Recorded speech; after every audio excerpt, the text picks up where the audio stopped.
El título de su ponencia se llama Aves, dinosaurios vivientes, a quien le pido un fuerte aplauso por favor para recibir.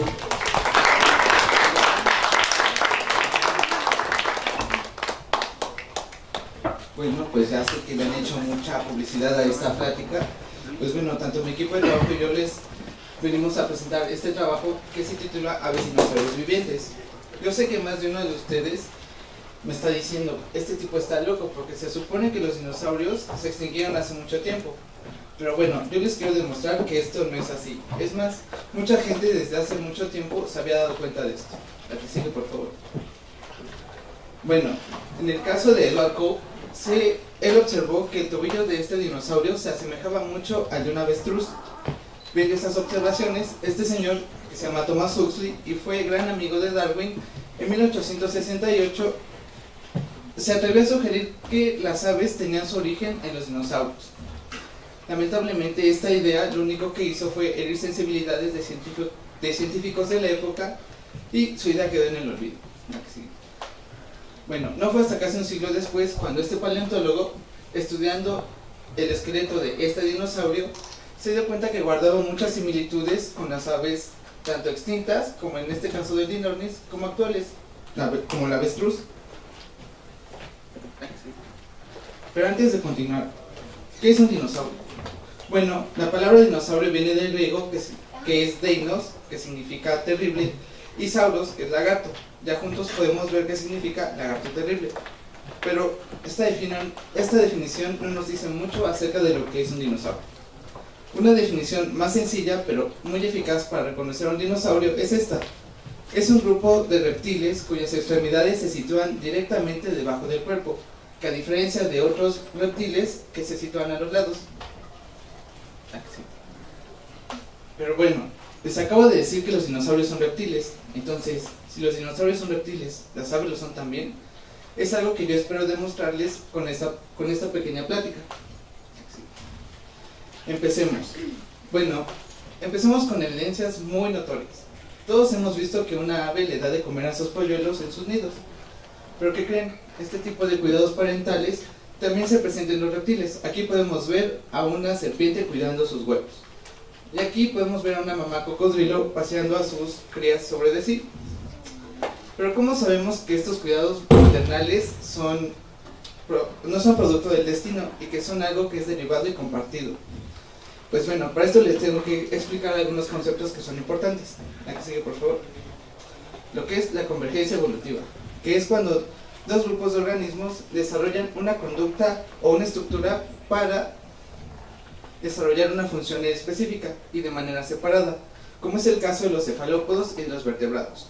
Para los que no sepan qué es un cefalópodo, no son más que calamares o pulpos. Tanto ellos como nosotros hemos desarrollado un ojo muy parecido. Ambos tienen retina, córnea, iris y una serie de músculos que nos permiten moverlo, pero no por tener ojos muy parecidos significa que estamos emparentados con ellos, ¿verdad? La que sigue, por favor. Bueno, el otro concepto es carácter derivado, que es cuando un carácter está presente en organismos ancestrales y también en los vivientes, pasando por los extintos. Aparecieron en los primeros y los seguimos teniendo todos los actuales. ¿Y qué tiene que ver esto con nuestros cuidados parentales? Bueno, pues es simple. Si nosotros encontramos conductas similares en dinosaurios, es muy probable que este cuidado parental sea algo que es derivado y compartido también por los reptiles y por las aves. En cambio, si no encontramos este tipo de conductas, lo más probable es que sea un caso de convergencia evolutiva. ¿Y qué creen? Pues sí hay conductas de este tipo en dinosaurios. Es más, este dinosaurio por mucho tiempo fue satanizado. Esto es porque sus huesos siempre se encontraron cerca de nidos, pues era muy fácil pensar que se los robaba. Es más, su nombre lo dice todo, se llama oviraptor, que literal quiere decir ladrón de huevos. Esta percepción cambió cuando encontraron este fósil. Pues bueno, así a simple vista como que no nos dice nada, ¿no? Podemos ver al organismo en el centro, con las manos como dando un abrazo, ¿no? Y los huevos aquí. Sin embargo, al estudiar más de cerca este dinosaurio, descubrieron que la forma de morir fue algo un poco chistosa, porque estaba encima del nido. Lo que estaba haciendo este dinosaurio era protegerlo. pues se cree que al momento de morir, antes de morir vino una tormenta y entonces esta madre, como toda buena madre, se quedó cuidando a su nido. Y bueno, lo que nos quiere decir esta madre es que los cuidados parentales sí son un carácter derivado y compartido tanto por aves como reptiles. Bueno, ahora sigamos con otra evidencia, los nidos. Todos hemos visto cómo una gallina empolla sus huevos, ¿no? Pero ¿qué creen? También los reptiles tienen estas conductas. Por ejemplo, las tortugas van a las playas a poner sus huevos. Y es más, también los cocodrilos ponen nidos. Es más, como no ven al nido, aquí está. Pero ¿habrá evidencia de que hay nidos en los dinosaurios? La respuesta es que sí. Tanto se han encontrado tanto huevos como nidos fosilizados. Pero este es el ejemplo que más me gusta. En el norte de Argentina se encontraron pisadas de este tipo de dinosaurios que se llaman saurópodos y son de cuello largo. Muy cerca de ellos se encontraron este tipo de huevos. Lo curioso fue que al excavar más encontraron el mismo patrón, huevos y pisadas. Y al excavar más, lo mismo, más huevos y más pisadas. Esto quiere decir que estos dinosaurios iban aquí a poner sus huevos, como lo hacen las tortugas actuales. Les sale el geyser como una incubadora natural. Porque imagínense, un animal de este tamaño sentado sobre sus huevos. Pues yo creo que no resistirían su peso. Bueno, otra evidencia, los caracteres sexuales. Las imágenes de todos estos animalitos que vemos aquí son de machos. Y por ejemplo, ¿qué es un carácter sexual? Bueno, un carácter sexual es lo que nos permite determinar si un organismo es macho o es hembra simplemente con verlo. En el caso de los pavorreales podemos ver sus coloridas plumas que utilizan para hacer despliegues durante el cortejo. O miren, en el caso del guajolote tienen esa estructura en la cabeza que les cuelga y que se llama moquillo y que tiene también coloraciones. También los reptiles presentan algo similar, adquieren coloraciones brillantes en la cabeza o en algunas de sus escamas. Pero yo sé que ustedes no me creen que estos organismos son machos. Así es que aquí les traje fotos con sus parejas. Podemos ver que sus parejas pueden ser más pequeñas, como en el caso de la iguana o los pavos, o incluso pueden tener coloraciones un poco más pálidas que los machos. Pero bueno, ¿habrá este tipo de caracteres sexuales en dinosaurios? Los paleontólogos creen que sí. Pues bueno, se han encontrado este tipo de crestas en los cráneos de algunos dinosaurios. Estas crestas difieren mucho entre si son organismos jóvenes o son organismos adultos. Es más, algunos paleontólogos creen que estas crestas tenían colores, así como en el caso del guajolote. También estos colores nos podrían indicar el estado de salud del animal. Pero ahora vamos con este otro caso. Bueno, algunos paleontólogos creen que estos dos cráneos pertenecientes a dinosaurios picos de pato o a drosaurios pertenecen a dos especies distintas. Pero algunos otros creen que es una misma especie, simplemente que el cráneo de arriba pertenece a un macho y el de abajo para una hembra. ¿Pero por qué? Bueno, estas crestas que tienen aquí eran huecas y se creía que servían para hacer sonidos fuertes. Es muy lógico pensar que un macho necesitaría una cresta mucho más grande para producir sonidos más fuertes y así poder llamar a su novia, cosa que las mujeres no necesitarían. Pero bueno, vamos con otra evidencia, las garras. En la imagen de arriba les presento garras de distintas aves rapaces y la de abajo pertenece a este dinosaurio que fue de los primeros que les mencioné. Se llama Deinonychus y su nombre quiere decir garra terrible. Podemos ver por qué no, es una garrota. Pero bueno, analicemos más detalladamente estas garras. Tanto la base como la forma curva se parecen a la del dinosaurio, ¿no? Son muy parecidas. Pero, ¿por qué todas las evidencias no son concluyentes para nosotros los científicos? Bueno, porque simplemente algunas de ellas los tienen otros organismos y sí son resultado de convergencias evolutivas. En el caso de los cuidados maternales, pues todos nos ha cuidado nuestra mamá cuando nos enfermamos, ¿no? En el caso de los nidos, pues hay otros mamíferos que no solo ponen nidos, sino que también ponen huevos. Y en el caso de los caracteres sexuales, pues es muy obvio ver quién es el macho en esta imagen. Y en el caso de las garras, pues no todas las aves tienen este tipo de garras, curvas. Y bueno, hay otras evidencias que sí son únicamente de aves y nos permiten ligarlas tanto con reptiles como con dinosaurios. Tal es el caso de los huesos neumáticos o los huesos huecos. Estos, al tener menos fosfato de calcio, lo hacen más liviano. Bueno, ¿pero qué es el fosfato de calcio? Ese es simplemente el compuesto que hace que los huesos tengan esta coloración amarillenta o blanquecina. Y bueno, vean bien esta vértebra. Notan cómo pues está medio entera, ¿no? Muy completo. Ahora, compárenla con esta otra. Esta otra pertenece a un dinosaurio carnívoro y podemos ver que en la parte inferior hay un gran hueco. Esto es lo que les decía, tiene menor cantidad de fosfato de calcio. Pero también quiero que vean otra cosa. Esta cosa me sirve. Estos tres agujeros que vemos aquí en la parte superior de la vértebra también lo tienen las dos vértebras. Aquí es donde se insertaban los sacos aéreos. ¿Y qué son los sacos aéreos? Bueno, son membranas que están ubicadas dentro de cavidades internas unidas a los pulmones. Y esto lo que les hacía era que les diera un suministro constante de oxígeno a los animales. En este caso podemos ver cómo estaban organizados los sacos aéreos en una paloma. Y en este caso podemos ver en todos los huesos en los que se han encontrado evidencias de sacos aéreos o huesos huecos. Pero ¿para qué tener huesos huecos y sacos aéreos?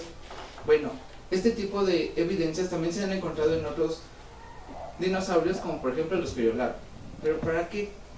Bueno, pues simplemente para ser más livianos y poder desplazarse con mayor rapidez o ser más ágiles. Una que sigue, por favor. Bueno, al igual que estas dos últimas evidencias, las plumas también se creía que era un carácter único de las aves y que era una especialización al vuelo. Pero desde hace poco más de 20 años se han encontrado en China una gran cantidad de dinosaurios emplumados, como son todos estos. Y una cualidad que tenían estos dinosaurios era que la mayoría eran muy pequeños. ¿Ya vieron? Esas son las piernas de un humano. Es más, podemos ver que hay dos tendencias en los plumajes de los dinosaurios, que pueden estar completamente emplumados como la imagen de la derecha o parcialmente emplumados. A partir de esto se han podido hacer reconstrucciones de cómo se verían los dinosaurios y sus plumas. Como ven, pues son muy bonitas, ¿no? Pero yo les voy a hablar acerca de este pequeño dinosaurio.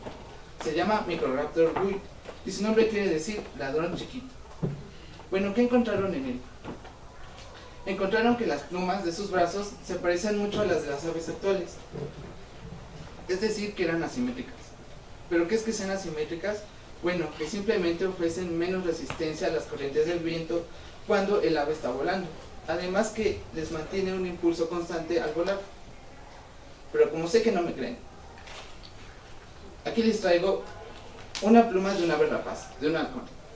Y ahora les traigo una pluma fósil. Como ven, está un poquito despeinada, pero sigue manteniendo la misma forma de una pluma. Pero ¿qué creen? Hay algo más sorprendente de este animalito. Bueno, ellos encontraron también plumas en las patas traseras. Y estas plumas también eran semejantes a las de las aves actuales, es decir, que también eran asimétricas. Este dinosaurio probablemente no podía volar, pero sí planear. Y al planear podían utilizar sus patas traseras como un segundo par de alas. Bueno, aquí sí. ¿Y para qué tener plumas? Bueno, otros usos que se les pueden atribuir a las plumas son para mantener la temperatura estable, como lo hacen las aves actuales, que simplemente cuando tienen frío pues se esponjan y se acurrucan. O, por ejemplo, análogo al caso del pavo real, pueden haber servido para llamar la atención de alguna hembra. Y por último, pero no menos importante, para proteger los nidos, para darles calor o simplemente para protegerlos de la lluvia. Pero vamos con otra evidencia. Aves con dientes. Sí, yo sé, suena loco. Pero a diferencia de las evidencias anteriores, la pérdida de la dentadura sí fue un evento relacionado al vuelo. Pues es más fácil sostener en pleno vuelo una cabeza que tiene solamente un pico córneo a una que esté llena de dientes. Y esto lo podemos ver, por ejemplo, en el caso de Archaeopteryx. Archaeopteryx es de las primeras aves que se reconocen. Y su nombre quiere decir esto precisamente, al antiguo. Podemos ver que tiene muchos dientes en su boca, Además, esta ave no podía volar. Si lo comparamos con estas dos aves que vivieron con los dinosaurios, pues podemos ver que su dentadura es casi imperceptible, y estos dinosaurios sí podían volar. Bueno, estas aves sí podían volar. Sí. Pero ¿podrán seguir teniendo dientes las aves? Pues usualmente esta secuencia, la secuencia TA2, generalmente una mutación ahí es autosómica y recesiva. Esto quiere decir que casi nunca se presenta, y cuando se llega a presentar es mortal para el organismo que la aporta. Por eso no vemos pollos con dientes. Sin embargo, esta mutación en el laboratorio lo que hizo fue generar dientes de tipo tecodontos. ¿Y qué es un diente tecodonto? Bueno, pues es aquel donde el diente se inserta justo en el centro de la encía. Y esta es una adaptación a la carnivoría, pues esto permitía agarrar trozos grandes de carne o presas en movimiento sin la necesidad de perder el diente. Actualmente los únicos organismos que tienen este tipo de dientes son los cocodrilos. Pero bueno, todas estas evidencias ya nos permiten intuir que las aves son reptiles. Pero como a los científicos nos gusta estar seguros de lo que hacemos y de lo que decimos, están este tipo de pruebas, las filogenias. Las filogenias no son más que árboles genealógicos que nos permiten ver qué tan emparentados están dos grupos de organismos. En el caso de esta filogenia, lo que se hizo fue comparar a las aves con los demás reptiles y además con otros vertebrados, como lo son los mamíferos, y acá abajo tenemos los peces y los anfibios. Bueno, ¿esto cómo se hizo? Se hizo comparando secuencias genéticas. Y bueno, estos números que ven en las bases de las ramas nos indican qué tan emparentados están los grupos de organismos. Por ejemplo, entre más cercano a 100 significa que somos más parecidos. Veamos esta parte de aquí. La rama que sostiene a todos los mamíferos tiene un 100%. Esto indica que entre todos los mamíferos somos muy relacionados entre sí. Pero ahora busquemos a las aves. Ahí están. Vean, están justo junto a los cocodrilos. ¿Recuerdan de los dientes tecodontos que presentaban los pollos mutantes? Pues es simplemente por esto, porque están muy emparentados con ellos. Pero no solamente con los cocodrilos. Veamos la base de la rama que sostiene a los demás reptiles. También tiene casi un 100%. Como podemos ver, las aves sí son reptiles. Pero bueno, yo sé que ustedes me están diciendo, ¿qué pasó con los dinosaurios? Pues lamentablemente no se puede hacer sangrar a una piedra para que nos dé sangre y podamos realizar estudios genéticos, pero se pueden hacer filogenias con otro tipo de caracteres, como lo es en este caso que se midió el hueso del fémur. Y si no saben cuál es el hueso del fémur, pues es este. Bueno, en este caso lo que obtuvieron fue que había tres grandes grupos. Acá abajo podemos ver que están los herbívoros de mediano tamaño. Aquí está el triceratops, miren. Y aquí arriba, y junto a los grandes carnívoros, se encuentran los saurópodos, los cuello largo. Si seguimos viendo más arriba, pues podemos ver que junto al tiranosaurio se encuentran este tipo de dinosaurios pequeños y muy ágiles. Y vean, justo al lado de ellos están las aves. ¿Recuerdan el Microraptor? Que tenía plumas como si fueran de aves, pero que no podía volar. Pues es simplemente por esto, porque estaban muy emparentados con las aves.